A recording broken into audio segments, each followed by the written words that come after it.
दोस्तों, स्वागत है आपका।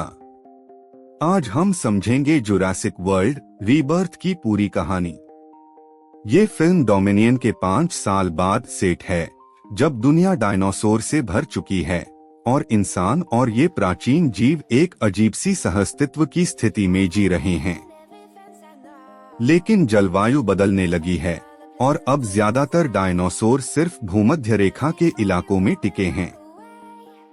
कहानी शुरू होती है इले सेंट ह्यूबर्ट नाम के द्वीप से, जहां कभी इंजन ने खतरनाक प्रयोग किए थे। यहां पर पैदा हुआ था डिस्टोर्टस रेक्स, एक विकृत टायरैनोसोरस जिसका शरीर डरावना और असमान था और जिसने अपने कंटेनमेंट से निकलकर खून की नदियां बहा दी थीं। यही वो जगह है जहां हमारी नायिका जोरा बेनेट और उसकी टीम पहुंचती है।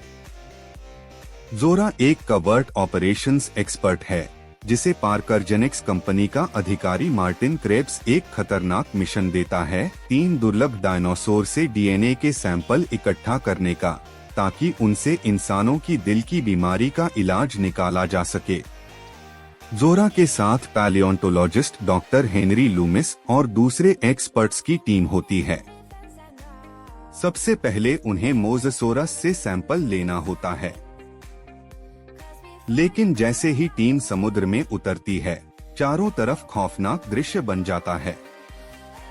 गहराई से उभरता है मोसौर और पास ही स्पिनोसोरसिस हमला कर देते हैं।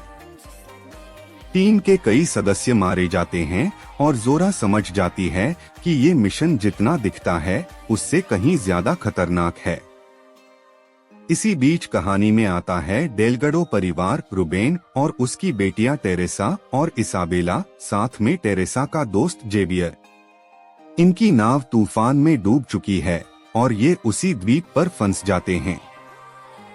जोरा और उसकी टीम इन्हें बचाती है, लेकिन अब सबको साथ रहना पड़ता है क्योंकि द्वीप मौत के जाल में बदल चुका है। दूसरा सैंपल टाइटानोसोरस से लेना होता है। विशालकाय टाइटानोसोर के झुंड के बीच से गुजरते हुए जोरा डीएनए लेती है। ये पल रोमांचक भी है और डरावना भी, क्योंकि उनके पैर के नीचे पूरी मीन का पति है।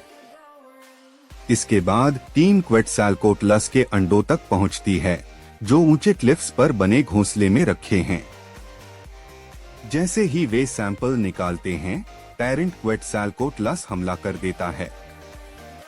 एक टीम मेंबर वहीं जान गंवा देता है, लेकिन बाकी किसी तरह बच निकलते हैं।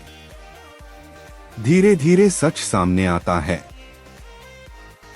ये द्वीप सिर्फ डायनासोर का घर नहीं, बल्कि पुराने इंजन प्रयोगों का गढ़ है।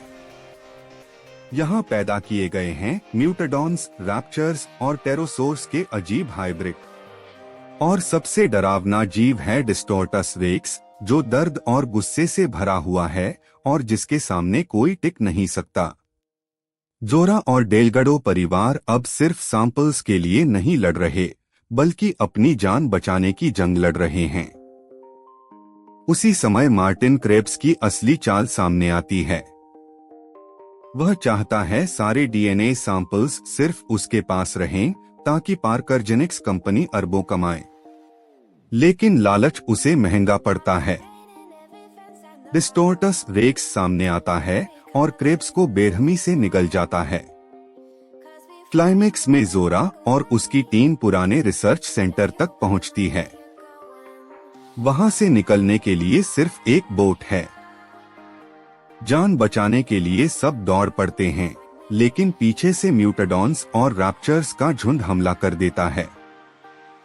जोरा, हेनरी, डेलगडो परिवार और कुछ बचे लोग बोट तक पहुंच जाते हैं, जबकि किनकेड नाम का सदस्य अपनी जान दांव पर लगाकर उन्हें समय देता है। डिस्टोर्टस रेक्स हेलीकॉप्टर तक को गिरा देता है, लेकिन आखिरकार जोरा और बाकी बोट लेकर समुद्र में निकल जाते हैं। समुद्र में दूर जाते हुए हेनरी पूछता है, अब इन डीएनए सैंपल्स का क्या करोगी? जोरा गहरी सांस लेकर कहती है, ये किसी कंपनी का हथियार नहीं बनेंगे। इन्हें हम सबके लिए मुक्त करेंगे, ताकि इलाज सबको मिले। यह सुनकर सभी को लगता है कि शायद इतनी तबाही के बाद भी उम्मीद जिंदा है। फिल्म का अंत होता है छोटे से प्यारे एक्विलॉप्स डोलोरेस के साथ, जो बच्चों के साथ बोट पर बैठा है। यह दिखाता है कि इंसान और डायनासोर के बीच सिर्फ डर और खून नहीं, बल्कि दोस्ती और सहअस्तित्व भी हो सकता है। जुरासिक वर्ल्ड रीबर्थ एक बात साफ करती है, विज्ञान का इस्तेमाल अगर लालच से हो तो वह विनाश है, लेकिन अगर बांटने और मदद करने के लिए हो तो वही असली रीबर्थ है।